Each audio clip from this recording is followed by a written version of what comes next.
সবাইকে আন্তরিক শুভেচ্ছা। আশা করি আপনারা সকলেই ভালো আছেন। আজকে উচ্চ প্রাথমিকের শিক্ষক নিয়োগ বিষয়ের বেশ কিছু গুরুত্বপূর্ণ তথ্য দিচ্ছি, তাই ভিডিওটি অবশ্যই প্রথম থেকে শেষ পর্যন্ত ভালো করে শুনে বোঝার চেষ্টা করবেন। আপনারা সকলেই জানেন যে উচ্চ প্রাথমিকের শিক্ষক নিয়োগের ক্ষেত্রে দীর্ঘসূত্রিতা 2016 সাল থেকে 2024 সাল এখনো পর্যন্ত শিক্ষক নিয়োগ প্রক্রিয়া সম্পূর্ণ হলো না। এর মধ্যে আপনারা আরেকটি ঘটনা লক্ষ্য করেছেন, 2019 সালে উচ্চ প্রাথমিকের শিক্ষক নিয়োগের যে প্যানেল প্রকাশ হয়েছে, অসুস্থতার অভিযোগে 9547 যে কেস ছিল তার দ্বারা সেই প্যানেলটি টোটালি বাতিল হয় এবং তারপরেই কিন্তু মহামান্য কলকাতা হাইকোর্ট এসএসসি কে নির্দেশ দেয় নতুন করে স্বচ্ছভাবে ইন্টারভিউ লিস্ট পাবলিশ করতে হবে এবং সেই কথা মোতাবেক কমিশন কিন্তু ইন্টারভিউ লিস্ট পাবলিশ করেছে এবং সেখানেও অসুস্থতার অভিযোগে নতুন করে মামলা হয় 2021 সালে, যে মামলাটি ম্যাট 638 নামে পরিচিত এবং এই মামলায় অনেক বিষয় জড়িত রয়েছে। সেখানে দুর্নীতির অভিযোগ, অস্বচ্ছতার অভিযোগ, সেই সঙ্গে কাট অফের হেরফের এবং সেখানে আরো নানান ধরনের বিষয় জড়িত এবং সবথেকে উল্লেখযোগ্য যে বিষয়টি জড়িত রয়েছে সেটা হচ্ছে সিট আপডেটের বিষয়। তো এই বিষয়গুলো কিন্তু নিয়ে মহামান্য কলকাতা হাইকোর্টের দ্বারস্থ হয়েছেন বেশ কিছু চাকরি প্রার্থী। তাদের মূল দাবি হচ্ছে স্বচ্ছভাবে এবং সিট আপডেট করে উচ্চ প্রাথমিকের শিক্ষক নিয়োগ প্রক্রিয়া সম্পন্ন করা হোক। তো ইতিমধ্যে আপনারা জানেন যে অনেক প্রার্থী ইতিমধ্যে কাউন্সিলিং পর্ব সম্পন্ন করেছেন, অনেক প্রার্থী এখনো পর্যন্ত কাউন্সিলিং এর অপেক্ষায় আছেন এবং বেশ কিছু প্রার্থী তারা কিন্তু মাতঙ্গিনী হাজরা মূর্তির পাদদেশে দীর্ঘদিন ধরে আন্দোলন এবং অবস্থান বিক্ষোভ করে আসছেন সিট আপডেটের জন্য। আবার বেশ কিছু প্রার্থী তারা কিন্তু তাদের ন্যায্য অধিকারের জন্য মহামান্য কলকাতা হাইকোর্টের দ্বারস্থ হয়েছেন। মোটের উপর কেউ কিন্তু এখনো পর্যন্ত তাদের সাফল্য পায়নি, কেউ এখনো পর্যন্ত চাকরি পায়নি, সবাই কিন্তু এই মুহূর্তে বঞ্চিত। তো সে কারণেই উচ্চ প্রাথমিকের শিক্ষক নিয়োগের ক্ষেত্রে সবথেকে পরিচালিকা যে মামলা ম্যাট 638 তার কিন্তু হিয়ারিং আমরা পরপর দেখে আসছিলাম।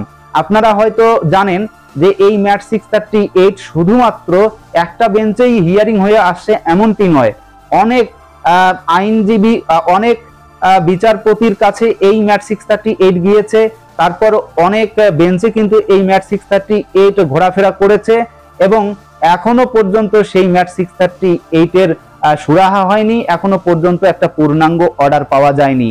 ঠিক সে কারণেই কিন্তু ম্যাট 638 পরপর হিয়ারিং হয়ে আসার পর গত 17 তারিখেও এর হিয়ারিং এর ডেট ছিল, কিন্তু গত 17 তারিখে ম্যাট 638 এর হিয়ারিং হয়নি কেন? আমরা যতটুকু জানি যে গত 17 তারিখে রামনবমী ছিল, ঠিক সে কারণেই মহামান্য কলকাতা হাইকোর্টে এই ম্যাট 638 এর হিয়ারিং হয়নি। তার পরবর্তীতে আমরা একটা ডেট দেখতে পেয়েছি যে 24 তারিখে হয়তো ম্যাট 638 এর মেনশন হবে, কিন্তু সেই দিনেও কিন্তু ম্যাট 638 মেনশন হয়নি। তারপরে আমরা 26 তারিখের কথা শুনলাম, তারপর 29 তারিখের কথা শুনলাম এবং 30 তারিখের কথা শুনলাম যে এই 3 দিন কিন্তু ম্যাট 638 মেনশন হতে চলছে, অথচ সেই 3 দিনেও কিন্তু ম্যাট 638 মেনশন হয়নি। কেন হয়নি, কি কারণে হয়নি, এই বিষয় নিয়ে আমরা যতটুকু জানতে পেরেছি যে ম্যাট 638 এর সঙ্গে যে সমস্ত বিশিষ্ট আইনজীবীরা রয়েছেন সেই সমস্ত বিশিষ্ট আইনজীবীদের সময় অনুযায়ী কিন্তু মামলাগুলো ফিক্সড হয়, সে কারণেই মেনশন হয়নি।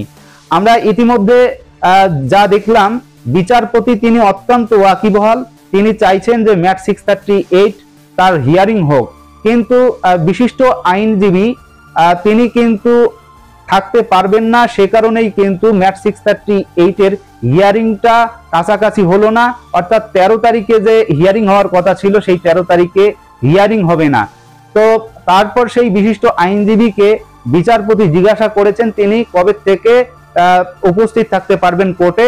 তিনি যতটুকু জানিয়েছেন 20 তারিখের পর থেকে তার সময় হবে, তিনি উপস্থিত থাকতে পারবেন।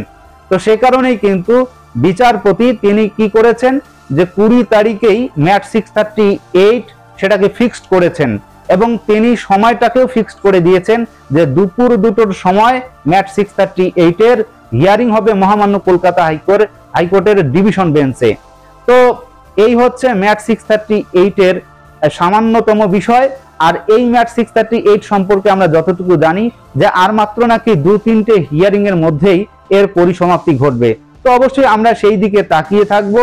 আর অপর দিকে আপনারা জানেন যে উচ্চ প্রাথমিকের শিক্ষক নিয়োগের ক্ষেত্রে যে সমস্ত প্রার্থী দীর্ঘদিন ধরে আন্দোলন এবং অবস্থান বিক্ষোভ করে আসছেন মাতঙ্গিনী হাজরা মূর্তির পাদদেশে, সেই সমস্ত প্রার্থীরা এই তীব্র তাপপ্রবাহে যেখানে মরুভূমির তাপের সমান, তাকেও উপেক্ষা করে একটাই দাবি তুলছেন যে উচ্চ প্রাথমিকের শিক্ষক নিয়োগের যে রুলস রয়েছে, 8(3)B রুলস, সেটাকে যাতে কমিশন বা এসএসসি মান্যতা দেয়।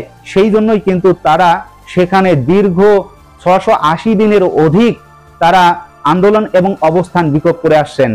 অবশ্যই আপনাদের সেই ছবিটা দেখানোর চেষ্টা করব, সঙ্গে থাকবেন। দাবি একটাই, 681তম দিন অবস্থান বিক্ষোভে বসে আছি শহীদ মাতঙ্গিনী মূর্তির পদদেশে। একটা দাবি নিয়ে বসে আছি যে ইন্টারভিউয়ের 15 দিন আগে পর্যন্ত গেজেটের রুল মেনে আমাদের পুনরায় ইন্টারভিউ নিয়ে স্বচ্ছভাবে নিয়োগ প্রক্রিয়া এগিয়ে নিয়ে যেতে হবে। আজ এতদিন হয়ে গেল মুখ্যমন্ত্রীর হস্তক্ষেপের দাবি নিয়ে আমরা এখানে বসে রয়েছি, অথচ সরকার পক্ষের কাছ থেকে আজ পর্যন্ত কোনো সদুত্তর আমরা পাইনি বা কোনো প্রতিনিধি পাঠিয়ে এখানে জানতে চাওয়া হয়নি যে আমরা এখানে কেন বসে আছি, আমাদের দাবিটা কি। দাবিটা যদি না শোনে তাহলে তো এর সমাধান কোনোদিনই পাওয়া যাবে না। আর কোর্টে যে আইনি সমস্যাটা চলছে সেটা তো ডেটের পর ডেট পড়ছে, অথচ আমরা কোনো সুরাহার পথ এখনো পর্যন্ত পাইনি। জানি না কবে হবে, তবে এটুকু বলতে পারি যে দাবি নিয়ে বসে আছি সেই দাবি যতদিন না পূরণ হবে ততদিন আমরা এখানে বসে থাকবো। তাই দাবি আমাদের মেটাতেই হবে এবং সেটা অবশ্যই সরকারের কাছে আমাদের স্বচ্ছভাবে নিয়োগ দেওয়া। না, আমাদের অনেকের বয়স, চাকরির বয়স প্রায় শেষ হয়ে গেছে, পরীক্ষা দেবার কোনো রকম বয়স নেই। আমরা কি করব, আমরা কোথায় যাব? অন্তত মাননীয়াকে বলা যে আপনি অন্তত আমাদের দয়া করে দেখুন, স্বচ্ছভাবে আমাদের নিয়োগ দিন, আমাদের এই কষ্ট থেকে আমাদের মুক্তি দিন।